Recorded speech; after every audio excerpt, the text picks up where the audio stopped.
Cultiver sa santé mentale. Une présentation du Trait d'Union, groupe d'entraide pour personnes ayant des troubles de santé mentale.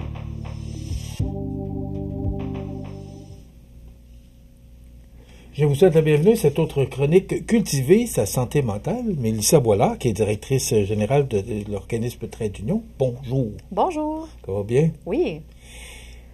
Je trouve le sujet très intéressant aujourd'hui. Et quand Mélissa me l'a proposé, je dis « Oh, ben oui, c'est tellement une bonne idée » parce que là, on voit de plus en plus les candidats et candidates qui annoncent leur couleur pour les prochaines élections municipales. Oui. On voit ce qui se passe au niveau politique avec les élections fédérales qu'on a eues, les élections provinciales, tout ce qui se passe au niveau politique avec Satlic, puis la réunion avec monsieur de la Russie avec la Chine. Et tu as décidé de nous parler aujourd'hui de politique parce que ça peut affecter notre santé mentale. Je trouve ça tellement une bonne idée. Oui.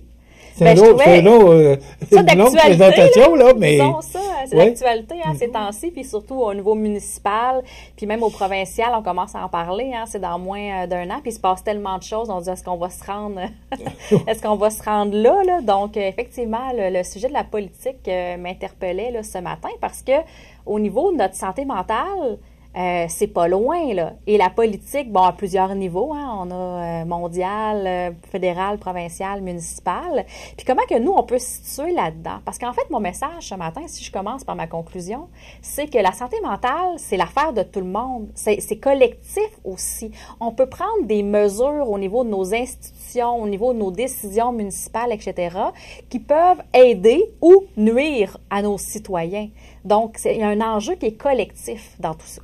OK. Et là, si on ramène ça à nous autres, qu'est-ce que ça fait? Qu'est-ce que sur notre cerveau, là, quand on apprend des nouvelles ou qu'on voit des gens qui se préparent, mais ça nous affecte comment? Bien, ça nous affecte de différentes façons. Par exemple, au niveau des nouvelles politiques, là, tu sais, là, ce qu'on entend... Ça clique, on entend justement des réunions avec Trump, on ne sait pas trop au niveau des grilles tarifaires et tout ça. Bien, ça peut emmener de l'anxiété et même des symptômes de dépression chez certains.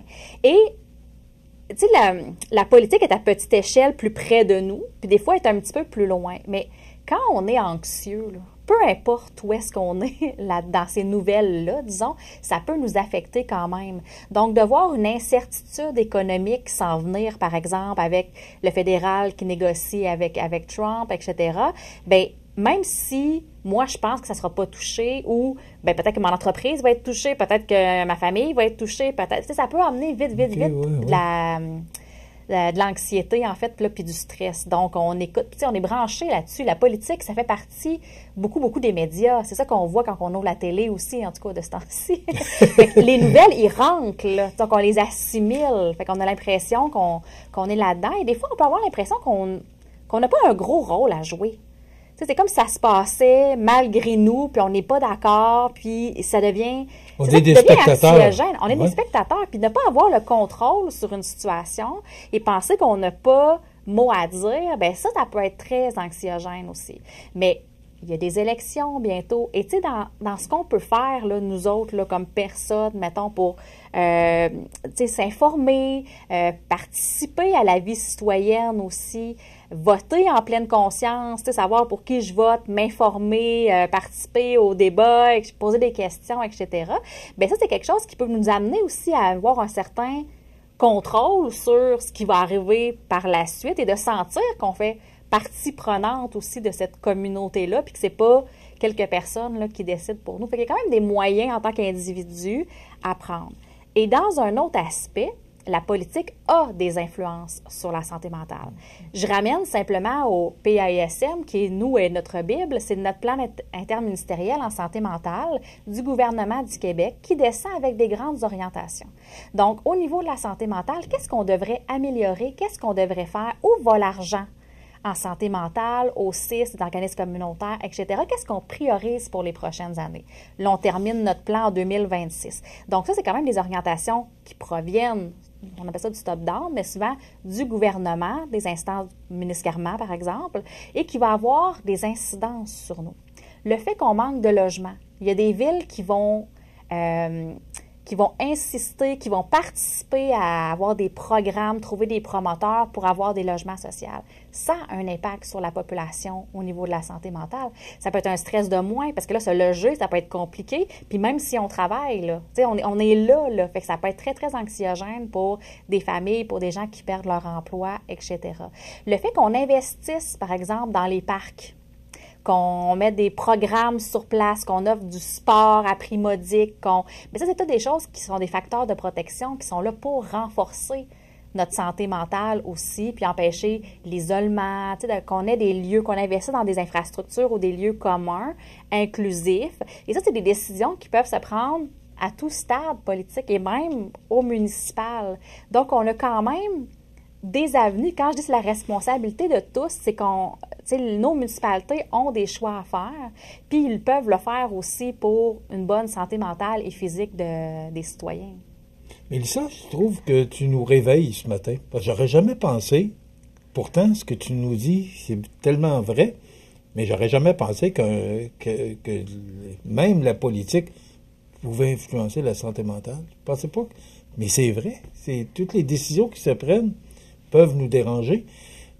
Je me posais la question, je fais de la télévision, puis j'essaie de trouver des nouvelles qui sont parfois positives, il n'y en a pas beaucoup. Mm-hmm. Mais les réseaux de nouvelles, là, 24 heures sur 24, là, oui. Quelqu'un qui a sa retraite, qui s'assoit sur le divan, puis regarde les nouvelles 24 heures sur 24, c'est déprimant, ça aussi. C'est pas toujours des bonnes nouvelles, là. C'est très anxiogène. La plupart du temps, ce n'est pas des bonnes nouvelles. Souvent, on laisse aussi les téléspectateurs dans un flou, dans une zone grise. On enquête là-dessus, on va aller voir là. Il y a quelque chose qui ne fonctionne pas là, mais des fois, on ne revient pas sur la personne, elle a été arrêtée, troubles mentaux. J'en ai des exemples. Là. Mais on ne revient pas nécessairement après sur du concret où on passe vite. Fait qu'on parle plus quand l'événement est dramatique, quand on ne le sait pas trop encore, quand il y a une enquête, quand il y a un décès, puis on ne sait rien. Puis de laisser les gens dans cette incertitude-là, dans cette zone grise, bien, premièrement, ça, c'est un facteur qui peut nous amener à se poser beaucoup de questions, à rester accroché, je vais écouter. Puis les nouvelles qui tournent en boucle, bien, des fois, c'est parce que tu n'as pas rien de nouveau, là, en 2, 3, 4 heures, ça fait juste virer. Et plus on l'écoute, plus on a l'impression que ça nous affecte, que c'est ici et maintenant et que ça nous affecte, nous. Alors que peut-être qu'on est loin, là. Peut-être que c'est des nouvelles qui viennent de la Chine, par exemple, comme on parlait avant de rentrer en onde. Donc, c'est quand même loin à un certain niveau, mais ça peut quand même venir proche. Puis c'est ça qu'on essaie de nous faire. En mettant les nouvelles comme ça, c'est ça qu'on essaie de nous faire aussi, que ça nous appartient. Qu'on se sente interpellé par ça, qu'on se sente... Parce que sinon, on en parlerait juste pas. On trouve des liens avec nous. Puis c'est ça qui devient anxiogène. On a l'impression que tout arrive à Montmagny, là, sur nos épaules, alors que c'est pas le cas. Mais Mélissa, des élections, il va en avoir... oui. Il y en a eu au fédéral, il va en avoir au municipal le 2 novembre, il va en avoir au provincial le mois d'octobre 26. On ne peut pas passer à côté. On fait quoi? On ne peut pas fermer la télévision? Je voudrais pas perdre mes téléspectateurs. Moi, de mon côté, je souhaite en tout cas sensibiliser les gens qu'il faut aller voter. Il faut s'informer un minimum. C'est pas vrai que c'est tout le temps pareil. Il y a des gens qui prennent des décisions. Puis d'être gentil avec nos élus aussi, là, qui sont des gens comme toi et moi qui pourraient se présenter parce qu'on croit à quelque chose puis qu'on peut faire une différence. Parce que c'est pas drôle non plus ce qu'on entend dans les conseils municipaux dans certaines régions au Québec ou près d'ici. Il y en a qui l'ont difficile, puis souvent c'est du travail bénévole ou très, très, très peu rémunéré en milieu rural du moins. Donc on fait pas ça là, pour l'argent, mais on fait ça parce qu'on y croit. Puis j'espère sensibiliser ces gens-là justement au pouvoir qu'ils ont, puis que c'est pas vrai qu'on n'en a pas, puis qu'on fait juste des matières résiduelles, mettons. Au niveau municipal, on est quand même responsable de certaines infrastructures, d'offrir des lieux, des activités, briser l'isolement. Puis tout ça, là, ça fait pas... Je ne dis pas non plus que c'est la responsabilité seule, par contre, des municipalités, de nos élus, etc., parce qu'il y a des belles collaborations qui peuvent se faire avec les OMH, avec les organismes communautaires, avec le CIS. Puis je pense que c'est en se ralliant qu'on va faire beaucoup avec peu, en fait. Là, je trouve ça très intéressant. C'est un sujet très intéressant de cultiver sa santé mentale. on ne passera pas à côté, il va en avoir des élections. Alors, il faut prendre ça du bon bord, puis participer, de développer, puis de poser des questions, comme Mélissa le mentionnait. Oui. Vous pouvez avoir plus d'informations, toute l'information que vous avez besoin, c'est au trait d'union, Mélissa Boilard, au 248-4948, ou encore, vous pouvez écrire à direction@traitdunionmontmagny.com. C'est situé au 64 Saint-Jean-Baptiste-Est. J'ai tout donné. Voilà. On se retrouve dans un mois. Merci beaucoup, Mélissa. Au mois prochain. Merci. Cultiver sa santé mentale. Une présentation du Trait d'Union, groupe d'entraide pour personnes ayant des troubles de santé mentale.